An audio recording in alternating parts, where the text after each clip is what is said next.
could you turn that down, please? Hey. Oh, what the hell? What the hell are you doing here? Yeah, just a little bit. How did you get in here? Oh yeah, thanks buddy. What? Appreciate it. How did you do that? What? Dude, it's an electric car. The engine noise is fake.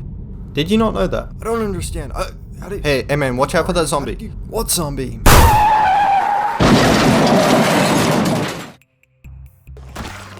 This video is about a game called Project Zomboid. A game about survival against all the odds in the zombie apocalypse. You may be thinking that our friend here in the intro died in this collision with a member of the undead. On the contrary, in fact, he makes it out of the collision with very minor injuries. Just to preface, he does die relatively quickly into the zombie apocalypse. You might think, hey no, that's spoilers. This spoiler, however, is in the interest of public safety, as humans tend to, often to their detriment, form relationships with anything that even hints of entering their field of view. For example, Dave Cat had a relationship with a sex doll, Legion Yu with a body pillow, and Alita Rita Berliner Mauer with the Berlin Wall. Unfortunately, her love affair was subject to geopolitics and they broke up in late 1989. But don't worry, this video doesn't just focus on our friend here, Mike Hunt. This is a collection of a number of recordings that focuses on 3 characters. The other 2 will be introduced later. This video starts right after the keys were ejected from this piece of American muscle, and just so happened to end up landing on a pole with an American flag attached. A superstitious person might have thought that Mr. Mike Hunt here was seen as not worthy by this American muscle car, because he was in fact Canadian. However, a more logical person might have just heard it was an American muscle car, and was not surprised when A, it collided with a person, and B, that something fell off it. I think he just blew up his Mustang, Mom. Whatever your conclusion was, it was not drivable, because Mike couldn't hotwire the car, him being a policeman and all. He started off by losing zombies that had accumulated after the crash, and locating a house, started looting for supplies. Guys, he was so loaded! He managed to yoink a gun, a coat with better protection from zombies, and a baton off a policewoman zombie. Breaking into another house, and equipped with the gear he had just obtained. Also finding a hiking backpack and watching some Life and Living, this was shaping up to a pretty decent run on Project Zomboid. Life and Living, a TV show that comes on at regularly scheduled intervals for the first week at 6 AM, 12 PM, and 6 PM. This show gives free levels for a variety of different skills like cooking and carpentry. Overall, it's worthwhile to stop what you're doing and watch for some easy skill points. It only lasts 9 days, with it becoming less and less regular, as the show's hosts are probably ousted as pedophiles or racists, or both. After some wandering around, Mike finds a 2-story house. These are good because it means that zombies can't just break in through the window right next to your head and start nibbling on your tootsies. Can I kiss you? Oh, fuck.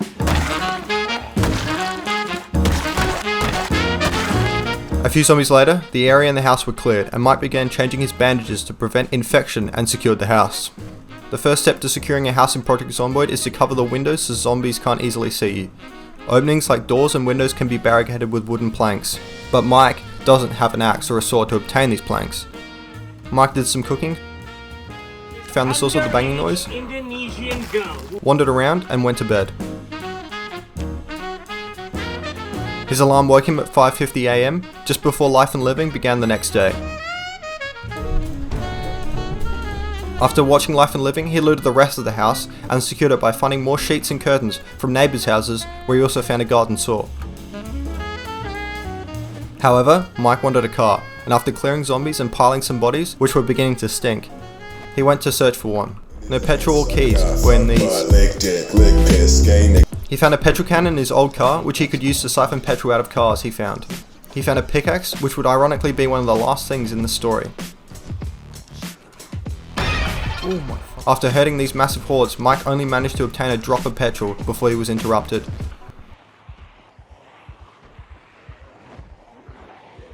Whatever Daddy wants, Daddy gets. A bunch of bad ideas later, and Mike had very little energy. It's probably a very bad idea. That's really great. That's really epic. That was great. And this brisk fight ended up being a very close call. After some more uneventful wandering and herding, Mike was left exhausted, and he thought it was a great idea to stop in this building for some rest and recuperation. This was actually a terrible mistake.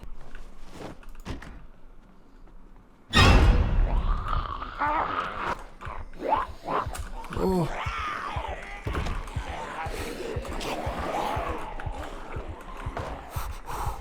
Fucking God. Out of character, I have absolutely no idea how I made out of this alive. All this wandering and checking cars had paid off. He found a car with keys and some petrol nearby. Yes, let's go. Now, you may be wondering why this gun that Mike Hunt hasn't been used yet. Just shoot the zombies. Listen buddy, have you seen The Walking Dead?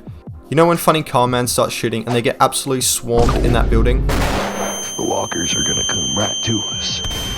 Precisely. Thank you, Richard Grimes. There is not enough ammunition to clear out all the zombies in the town, which will quickly descend on Mike if he starts shooting.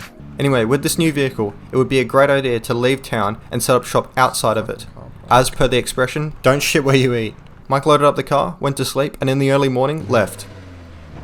By the way, he did, well, get bitten by a zombie as he was leaving. But don't worry about it, it's not like it's terminal or anything. Well actually, different types of wounds that you can get from zombies have different chances of zombifying you. Scratches give you a 7% chance of zombification, lacerations a 25% chance, and a bite, well, that's a little bit more severe, just a tad, at a 100%. That's fine however, nothing to worry about. It takes several days before zombification happens, so he still has time to enjoy his final days in the comfort of a nice beach house somewhere, far away from all this nonsense. Chicken schnitzels, please, my bro, before I smash your fucking head in. Well, it would have been nice if it weren't for this.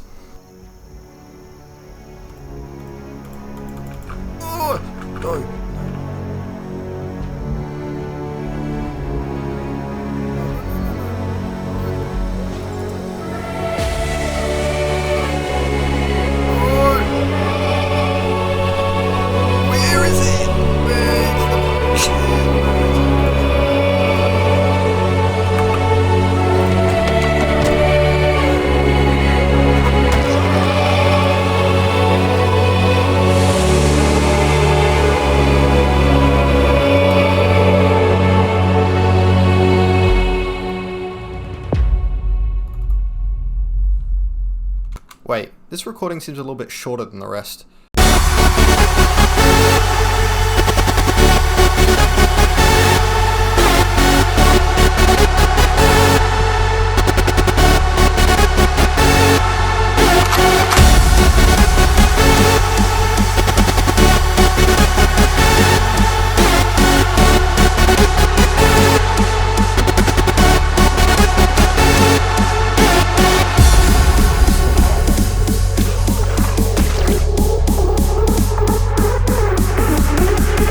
You'll swallow every last drop of it.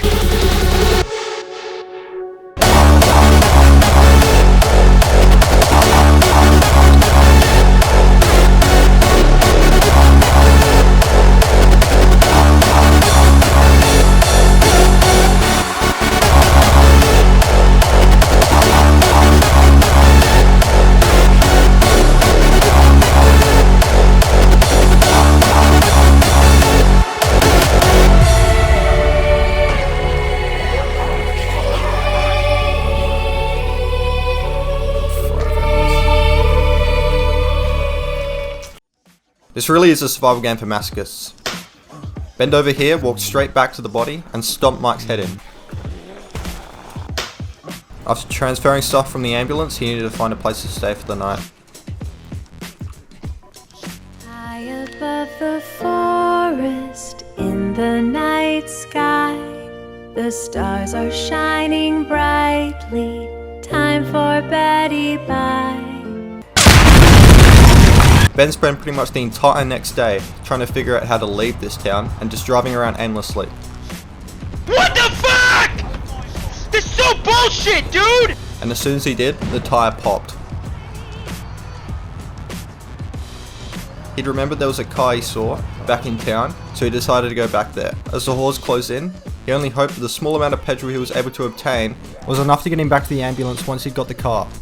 Once he got back into town, he spent about an hour later trying to herd zombies and find a working car. It is locked down tighter than a nun's pussy. Eventually, he just gave up and resigned to walking back to the car he'd abandoned in favour for the ambulance. As soon as he got back to the ambulance, attempting to transfer loot didn't work, but he'd managed to siphon a bit more petrol out.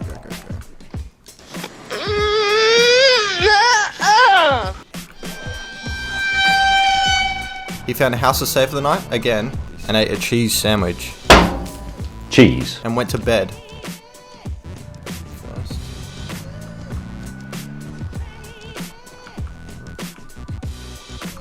He found another ambulance and a trailer.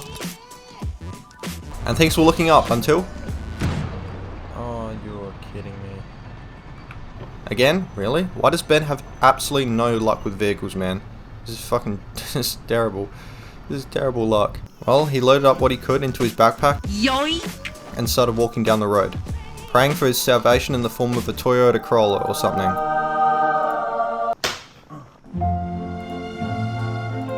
No car, but he did find his dream farmhouse. Resting there, he had to continue, because with no car, he couldn't scavenge for supplies. So after much more walking later, he found a car with keys. Finally, salvation.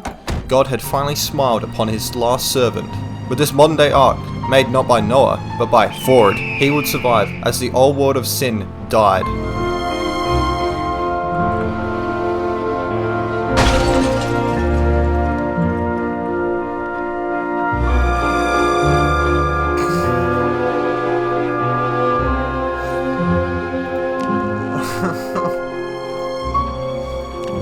Don't worry, he found another pickup, but of course, he forgot the petrol, so you had to go back and get some, and then bring it back. But soon, he was back on the road again. It was getting dark, and after stopping to obtain a shotgun, Guys! he fell asleep behind the wheel. He awoke to fog, and after travelling a small minute down the road, he stumbled on a bar.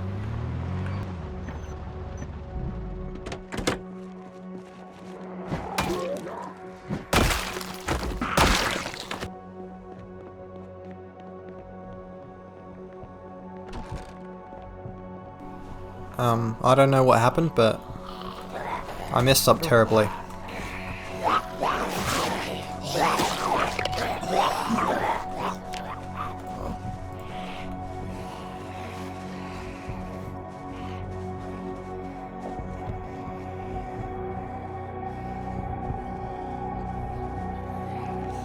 He barricaded himself in, shooting at the zombies who broke in before running out to his car.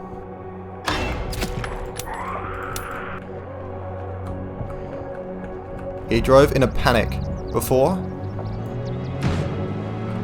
he continued to drive. Then two wheels gave and he could not keep going.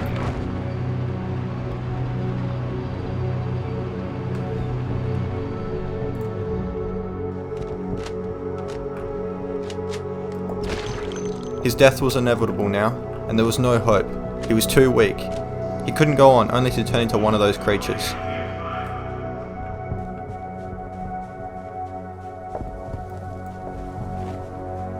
He walked off into the forest, and for a moment, there was complete calm. No zombies trying to tear his flesh, no spades crushing skulls, no fucking tires popping.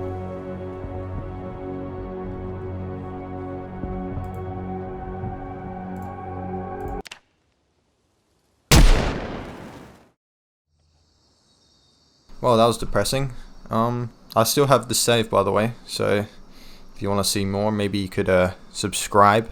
Maybe you could subscribe a little bit. Yes. Oh yeah, a comment. Oh, maybe subscribe.